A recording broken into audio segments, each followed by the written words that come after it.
কটাল মানেই তো চিন্তার ভাঁজ। আর পাথর প্রতিমার শেষ প্রান্ত জি প্লটের মানুষের তো সব সময় এই চিন্তাই গ্রাস করে ফেলছে। এখন এই যে অবস্থা দাঁড়িয়েছে, অমাবস্যার কটালটা গেছে গতকাল, আপনারা জানেন। সেই কটালে জলও উঠেছে, কিছু কিছু জায়গায় উপচেছে, কিন্তু কোনো ক্ষতিটা করেনি। তার কারণ খুব কড়া প্রহারাতে রয়েছে এই জেলা প্রশাসন তথা রাজ্য প্রশাসন এবং সুন্দরবন উন্নয়ন মন্ত্রী দীপঙ্কর জানার যে তত্ত্বাবধানে প্রত্যেকে কিন্তু ওয়াকিবহল রয়েছেন। একদম যুদ্ধকালীন তৎপরতায় কাজ চলছে। সেই গোবর্ধনপুর 1200 মিটার যে রিংবাঁধ, যে বাঁধ, সেখানকার বাসিন্দাদের অভিযোগ যে গত সরকার এই বাঁধের নামে শুধু টাকারই শ্রাদ্ধ করেছেন, কিন্তু 1200 মিটার রিং বাঁধ, সে রিং বাঁধের কাজই কিছু হয়নি। এই ব্যাপারে এলাকার অভিজ্ঞ যারা আছেন, এছাড়াও দেখা যাচ্ছে যে ওখানকার যিনি জি প্লটের মন্ডল সভাপতি প্রদীপ দাস, তিনিও আছেন, বা এলাকার যারা আগের যে পঞ্চায়েত যারা ছিলেন, সেই অচিন্ত বাবু, তিনিও আছেন। সেখানে দেখা যাচ্ছে যে যারা যারা রয়েছেন প্রত্যেকেই অভিজ্ঞ এবং দীর্ঘকালের অভিজ্ঞ এবং গোবর্ধনপুর বাসিন্দা, সেখানকারই দেখা যাচ্ছে ভূমিপুত্র, এবং তারা তাদের অভিজ্ঞতা এবং সেই অভিজ্ঞতার নিরিখে তারা কি কি বলছেন সেগুলো আমরা সবই ক্যামেরায় দেখাবো। সেই সঙ্গে যে পরিস্থিতি দাঁড়িয়েছে এবং আবহাওয়ার যে পরিস্থিতি, ইতিমধ্যে আপনারা জানেন যে যেভাবে আবহাওয়ার অবনতি হয়েছে, তাতে করে মৎস্যজীবীদের একদম পুরো নিষেধ করে দিয়েছে আবহাওয়া দপ্তর, যে কোথাও যেতে পারবে না, সমুদ্রে মাছ ধরতে যাওয়া একদম নিষেধ হয়ে গেছে। এটা আপনারা জানছেন যে সমুদ্রের অবস্থা খুবই খারাপ, যার ফলে যারা ট্রলার যারা গিয়েছিল ওখানে তো মৎস্যজীবী সব তারা সব চলে আসছে। উত্তর বঙ্গোপসাগরেতে একটা দুর্যোগপূর্ণ একটা আবহাওয়ার যে আশঙ্কা, সেটার জন্যই এই 12 থেকে 15ই আগস্ট পর্যন্ত মৎস্যজীবীদের সমুদ্রে যেতে একদম নিষেধ করে দিয়েছে সরকার এবং দপ্তর। এবং পশ্চিমবঙ্গ, উড়িষ্যা এবং বাংলাদেশে একটা ঝোড়ো হাওয়া যেটা বইতে পারে বলে বলছি উপকূলের দিকে, এবং সেটা না হলেও প্রায় 70 কিলোমিটার বেগে একটা ঝোড়ো হওয়ার একটা প্রভাব আছে। এবং সবসময় মেঘলা আকাশ হয়ে আছে, এবং আকাশে সবসময় দেখা যাচ্ছে যে মেঘের ভার, একেবারে কোনো রোদ্দুরে কোনো রকম চিহ্ন নেই। তার মধ্যে বৃষ্টির চাপও চলছে, প্রচন্ড ঝোড়ো হাওয়া। এমনি সমুদ্রের ধারেতেই আপনারা দেখতে পাবেন, যেখান থেকে আমার ক্যামেরা চলছে সেখান থেকে বুঝতেই পারবেন কি হাওয়া এবং নদীর কি স্রোত। এবং নদী নয়, সমুদ্র, বঙ্গোপসাগর, সেই বঙ্গোপসাগরের যে কি স্রোত সেটা দেখতে পাবেন। বঙ্গোপসাগরের একটা স্রোত, সমুদ্রের তো স্রোত নতুন করে বলা যায় না, সমুদ্র সবসময় উত্তাল। সুতরাং সমুদ্র রয়েছে, যদিও এলাকার মানুষ গেছে, কিন্তু আমরা যখন যাব বাইরের লোক, বহিরাগতরা দেখবো যে সেটা সম্পূর্ণই বঙ্গোপসাগর সমুদ্র, এবং সে সমুদ্রের যে উত্তাল যে ব্যাপারটা থাকে আরো উত্তাল হয়েছে। এবং সামনেই সামনেই ভাদ্র মাস, ভাদ্র মাস মানে আবার সামনেতে আসছে কি সাড়াসাড়ির কটাল, একটা বড় কটাল, বিশাল কটাল, গত পূর্ণিমার কটাল। যেভাবে গত বছরের আগের বছরে ভাসিয়ে দিয়ে গিয়েছিল, এবছরে রক্ষা করে গেছে গুরু পূর্ণিমার কটাল। সেটাকে মোটামুটি একটু উপচে গেলেও, জল উপচে গেলেও কোনো রকম কোনো ক্ষতি হয়নি। এই অমাবস্যার কটালেও যেটা গেল গতকাল, সেই কটালে জল না বললে এখন কিন্তু জল কিন্তু বেড়েছে। এরা কটালের পরের দিনকে অমাবস্যার কটালের জলের পর আজকে বেড়েছে, এবং জল বেড়েছে, সেই জল বাড়ার চিহ্ন আমরা দেখতে পাবেন। আপনারা দেখতে পাবেন ক্যামেরাতে যে যারা যারা বলছেন তাদের কি বক্তব্য, কিভাবে কাজ করছে কন্ট্রাক্টররা। তারা রাত জেগে একদম মানে প্রহরা দিচ্ছে রাত্রি জেগে। তার কারণ যুদ্ধকালীন তৎপরতায় কাজ হচ্ছে। যে কোনো সময় কিছু ঘটনা ঘটলে সেদিকে নজর রাখছে কড়াভাবে প্রশাসনের, এবং সেই সঙ্গে সুন্দরবন উন্নয়ন দপ্তরের এবং সেচ দপ্তরের কর্মীরাও, তারা ঠিকাদাররাও তারা কিন্তু লেগে পড়ে রয়েছেন। আমরা সেই দৃশ্য দেখব যে তারপরে যতক্ষণ না পর্যন্ত এই বাঁধ, তারা যারা অভিজ্ঞরা তারা বলবেন, তাদের কথায় শুনবেন। আমরা বারবার এই কথাটা বলছি গোবর্ধনপুর নিয়ে, তারাও কি বলেছেন সেটা শুনবেন, যে এই বাঁধ করতে গেলে পেছন দিকে তাকে করতে হবে, সামনের দিকে একটা জায়গা নেই। ইতিমধ্যেই কেন সমুদ্র সব গ্রাস করতে করতে চলে এসছে। এলাকার অনেক মানুষের জমি সবই সমুদ্র গর্ভে চলে গেছে। এলাকার মানুষের জমি সমুদ্র গর্ভে চলে গিয়ে এখন সব সমুদ্র হয়ে গেছে। যেটুকুনি বেঁচে আছে পেছন দিকে, তারও পেছনে বাঁধ দিতে হবে। এবং বাঁধের পর তারপর তারা তাদের অভিজ্ঞতা থেকে বলছেন যে সেই বাঁধের মধ্যে যতক্ষণ না পর্যন্ত বালিটাকে বসানো যাচ্ছে ততক্ষণ পর্যন্ত কিছু করা যাচ্ছে না। ঠিক এই মুহূর্তে দেখা যাবে, আপনারা দেখতে পাবেন যে ওখানেতে ইউক্যালিপটাসের যে সেখানে খুঁটি, সেগুলো বা বাঁশের পাইলিং সেগুলো করা হচ্ছে, বা বস্তায় মাটি দিয়ে সেগুলো করা হচ্ছে। কিন্তু এইভাবে তো থাকবে না, এগুলো টেম্পোরারি। পার্মানেন্ট যতক্ষণ পর্যন্ত স্থায়ী বাঁধ যতক্ষণ না হচ্ছে এবং সেটা জোরদার যতক্ষণ না হবে ততক্ষণ পর্যন্ত এই জায়গায় রক্ষা করা যাবে না। আর আপনারা জানেন যে গোবর্ধনপুর চলে গেলে টানা জি প্লটই টানা নদীগর্ভে চলে যাবে। এটা গোবর্ধনপুর দক্ষিণের এই যে 1200 মিটার যে রিংবাঁধ যেটা করেছিল যে বিগত সরকার, সেই রিংবাঁধটা শুধু দেখা যাচ্ছে যে নামেই হয়েছে রিংবাঁধ, কিন্তু সেটা রিংবাঁধের কাজ কিন্তু পরিপূর্ণভাবে বা সঠিক সিদ্ধান্ত সঠিকভাবে হয়নি বলেই আজ এই অবস্থা। তো এই সরকার চাইছে যে এটাকে মানে সমানভাবে যাতে ঠিক মতো যাতে এটা একটা পাকাপোক্ত নদী বাঁধ করা যায় এবং সেই বাঁধটা করার জন্য এরা সচেষ্ট, কিন্তু তার জন্য তো সময় দিতে হবে। এই সময় তো সেটা হবে না, সুতরাং সেই সময় করে সেই কাজের জন্য তারা অগ্রগতি তারা নিয়েছেন এবং জেলা প্রশাসন সুন্দরবন উন্নয়ন দপ্তরের প্রতিমন্ত্রী তিনি ওখানে গিয়েছিলেন এবং সেখানে গিয়ে তিনি বলেও এসছেন এখানে বাঁধ হবে, আপনারা জায়গা দিন। আপনারা আগেই শুনেছেন আমার এই ইন্টারভিউতে, এবং সেক্ষেত্রে দেখবেন যে এই বাঁধটা তৈরির জন্য তারা গোবর্ধনপুরবাসী রীতিমতো প্রত্যাশী। তার কারণ জীবনের সংগ্রাম প্রতি মুহূর্তে প্রতিটা কটালেই তাদের হচ্ছে দেখা যাচ্ছে যে ভাঁজ পড়ে যায়, কপালে ভাঁজ পড়ে যায় যে কি হবে, একটা আশঙ্কা উদ্বেগ যে এখনই ভেসে চলে যাবে, নোনা জলে প্লাবিত হয়ে যাবে। শুধু বাড়িঘর নয়, তার সঙ্গে গবাদি পশুর থেকে জমি জমা মাছ পান চাষ সব চলে যাবে সমুদ্রের নোনা জলে, এবং সমুদ্রের নোনা জলে যখন প্লাবিত হয় যখন এলাকা, তখন নোনা জলের চাষও তখন নষ্ট হয়ে যায়। সেক্ষেত্রে সেও একটা মুশকিল চিন্তার ব্যাপার। এর ভাগে আবার রয়েছে কি অবিরাম বৃষ্টি, আকাশের যে বৃষ্টি, আকাশের বৃষ্টির জল তার সঙ্গে সমুদ্রের নোনা জল সব মিলিয়ে মিশে একাকার হয়ে আছে। সেখানকার সেই দৃশ্য আপনারা দেখুন, আমি যেটা দেখাচ্ছি আপনারা কি অবস্থার মধ্যে রয়েছেন, তাদের কি কি দুর্ভাবনা, কি চিন্তা, কি দুশ্চিন্তা, কি আশঙ্কা, সেটা আপনারা যারা শহরে বসে আছেন তারা হয়তো ঠিক ভাবতে পারছেন না। আপনারা যদি এখানে আসেন তাহলে বুঝবেন এখানকার মানুষ কত অসহায়, কিভাবে তারা রীতিমতো সংগ্রাম করে জীবনে বাঁচার তাগিদে, অস্তিত্বের তাগিদে তারা কিন্তু লড়ে যাচ্ছেন। এবং এই লড়াটা আজকের নয়, যারা বারবার প্রতিটা সরকারই চলে যাচ্ছে, কিন্তু সরকার দেখা যাচ্ছে তাদের প্রতিশ্রুতি ছাড়া তাদের কিছু পায়নি।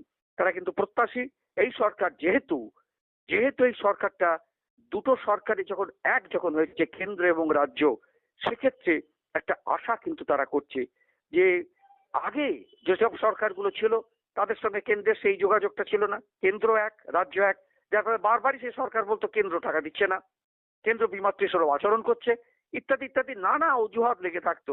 কিন্তু এখন তো সে বলার সুযোগ নেই। এখন তো ডবল ইঞ্জিন সরকার, এখনকার ভাষা যা চলছে তাতে ডবল ইঞ্জিন সরকার তখন হচ্ছে।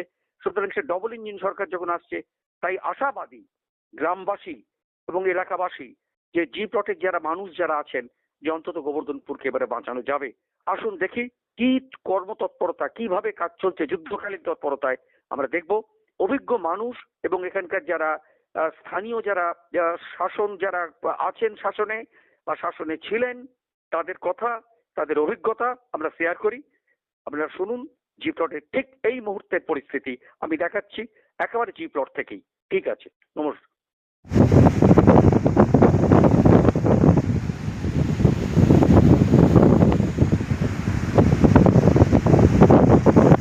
আমরা এই মুহূর্তে দাঁড়িয়ে আছি জি প্লট একবারে বঙ্গোপসাগরের উপকূলে গোবর্ধনপুরকে বলা হয় পাথর প্রতিমা ব্লকের কপাট।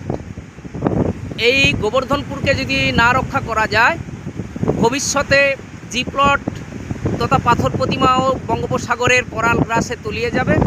আমরা পেয়ে গেছি বর্তমান সরকারের কর্মকর্তাবৃন্দকে, তার মধ্যে প্রথমেই যাকে পেয়ে গেছি আমাদের মণ্ডল সভাপতি মহাশয়।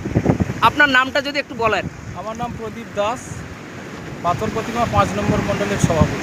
প্রদীপবাবু, 2020 সালে এখানে একটা বড় কংক্রিটের বাঁধ হয়েছিল, সেটা 2024 এবং 25-এ সম্পূর্ণভাবে সেটা ধ্বংস হয়ে গেছে। এখন তো গোবর্ধনপুরের প্রায় দক্ষিণ প্রান্ত জলে ভাসছে এবং এই যে রিং বাঁধটা হচ্ছে দীর্ঘদিন দেখছি, এই রিং বাঁধটা কি এবছর থেকে যাবে, গোবর্ধনপুর আটকে যাবে? আমরা আশাবাদী যে এবছর যে কোনোভাবে আমরা এবং সুন্দরবন উন্নয়ন মন্ত্রী সম্মানীয় দীপঙ্কর জানা মহাশয়ের তদারকিতে, এবং উনি অতন্ত্র প্রহরীর মতো এখানে আমাদেরকে দাঁড় করিয়ে রেখেছেন যে কোনোভাবে গ্রামে যাতে নোনা জল না প্রবেশ করে, তার জন্য আমরা সম্পূর্ণভাবে নজরদারি রেখেছি। কারণ বিগত দিনে তৃণমূল সরকার যে কংক্রিটের বাঁধটা করেছিল, প্রচুর দুর্নীতির কারণে সেই বাঁধটি 2 বছরও তার মেয়াদকাল পূরণ হয়নি, যে কারণে আমরা সম্মানীয় দীপঙ্কর দা এখানে এসেছিলেন উন্নয়ন মন্ত্রী, তিনি আমাদের আশ্বাস দিয়ে গেছেন এখানে স্থায়ী নদীবাঁধের জন্যে, এবং সেই নদীবাঁধের কাজ শুরু হওয়ার আগে পর্যন্ত যে রিং বাঁধটি রয়েছে, এই রিং বাঁধটিতে আমাদের সমস্ত কার্যকর্তা এবং এই গোবর্ধনপুরবাসীকে এই বাঁধটাকে পাহারা দিয়ে কোনো মতে নোনা জল যাতে এলাকাতে না ঢোকে তার জন্য নজরদারি রেখেছেন।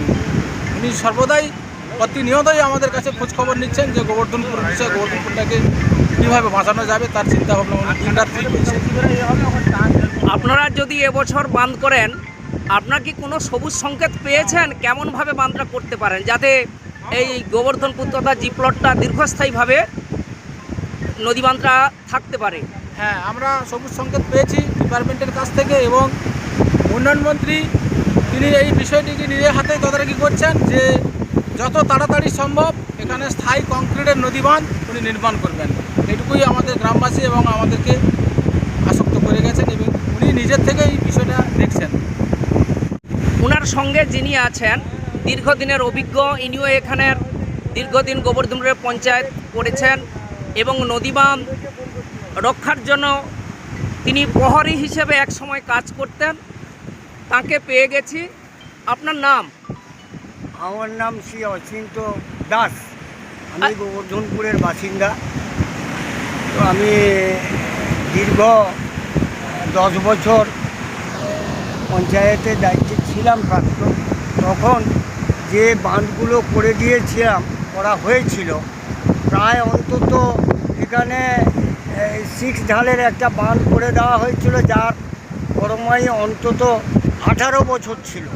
18 বছর পরে সেটা বিলুপ্ত হয়ে গেছে, মানে তার কোনো মেরামতি পরবর্তী সরকার বা পরবর্তী পঞ্চায়েত যারা এলো করলো না।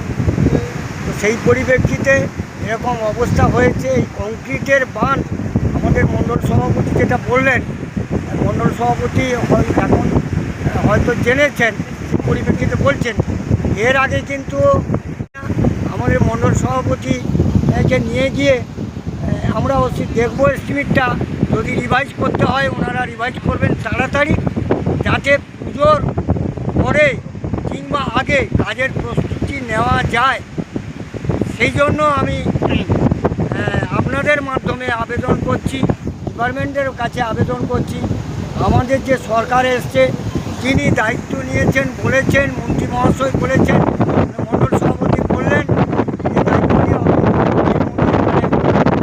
আমরা পড়ে আছি, দিয়েছেন যে আমি এই বছরই স্থায়ী কাজের ব্যবস্থা করে দেবো। কিন্তু জমি দেওয়ার একটা ব্যাপার আছে, জমিওয়ালাদের কাছে আমরা আবেদন করেছি, আর যারা জমি দেওয়ার জন্য রেডি আছে, সরকারি যে জমি নেওয়ার যে পদ্ধতি আছে সেই পদ্ধতিগতভাবে নেওয়ার জন্য আবেদন করছি।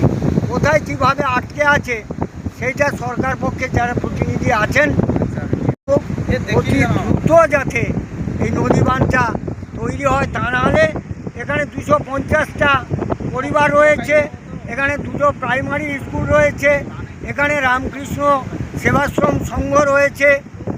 এইটা যদি না করা হয় তাহলে এখানে যে 1,500 পরিবার আছে তারা অসহায় হয়ে পড়বে, কোথায় যাবে, কি করবে সেটা আমরা ভেবে উঠতে পারছি না। তাই আপনাদের মাধ্যমে আবেদন করছি দ্রুততার সহিত এই নদী বাঁধটি নির্মাণ করার ব্যবস্থা করা হোক। একজন কর্মকর্তা পেয়ে গেছি, আপনার নাম? আমার নাম সুনীল দাস। সুনীলবাবু, এই যে সকলেই বলছে যতই নদী বাঁধ হোক না কেন, বালি যদি এখানে না জমে, বিশেষ করে বকখালির মতো বালি জমলে দীর্ঘস্থায়ী হবে, এবং এই বালিকে গোবর্ধনপুরের দক্ষিণ প্রান্তে আটকানোর জন্য আপনার কি মতামত? আমার নদী বাঁধের কাছ থেকে 300 ফুট দূরে যদি পুনরায় এই ব্লক ফেলায় বা কমপ্লিট করে তাহলে ওখানে বালি জমবে, তাহলে নদী বাঁধ যেটাকে গঞ্জ বলে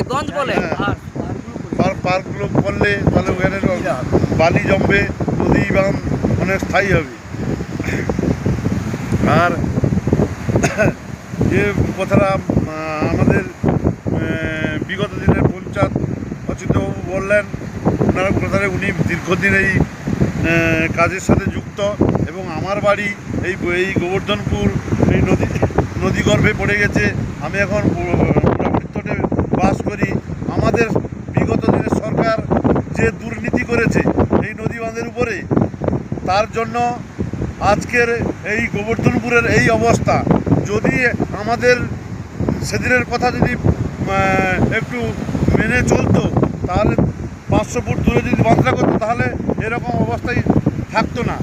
যার জন্য আমাদের সরকার আজকে 3 মাস বয়স, আমাদের সরকার আসছে, আমাদের সরকার আসার সাথে সাথে আমাদের উন্নয়ন মন্ত্রী দীপঙ্কর জানা এখানে এসে নদীবাঁধ পরিদর্শন করে গেছে, যার জন্য আমরাও গর্বিত। আমাদের মন্ত্রী যে কথা বলেছে যে এই নদীবাঁধ অবশ্যই পূজার আগে তোমরা জমিন অধিগ্রহণ করো, আমি পূজার আগে মোটামুটি কমপ্লিট করে আমরা এই নদীবাঁধটাকে কমপ্লিট করব।